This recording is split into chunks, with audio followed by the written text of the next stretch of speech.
inyong mga gitara ay nasa likod. Sabi ko nga, medyo kantahan at kwentuhan. Pero bago ang lahat, kumusta kayong dalawa? Ito boy, sobrang happy ako kasi busy, may work. Ganda. Tama yun. O, at saka isa pa, parang kakaiba. Kakaiba yung radiance. Meron bang nagpapasaya ng iyong puso? Mamaya-maya, sasagutin mo yan.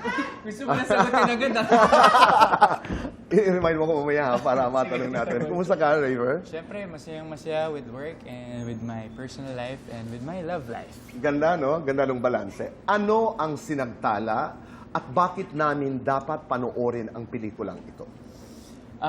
Tito Boy, well, para sa akin ang sinagtala, ano siya, guiding light siya.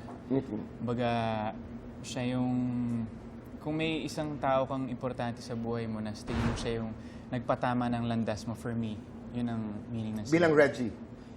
Bilang Reggie, si Reggie kasi nawala sa landas niya eh. Okay. Yun yung struggle niya sa buhay niya. Parang kinain siya ng fame niya. Dahil rockstars kami dito, Tito Boy. And then yung struggle ko, nawala ako sa landas. Yung struggle ko with my daughter, broken family. So kinailangan ko iangat yung sarili ko.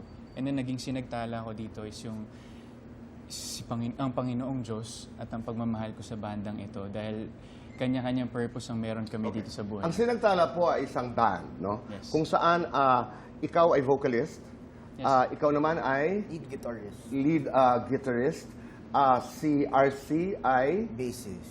Bassist.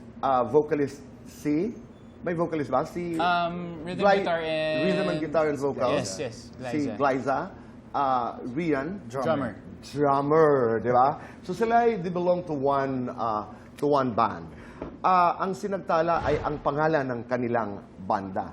Ano naman ang sinagtala para sa iyo? Para sa akin, Para kay Isko, para kay Matt?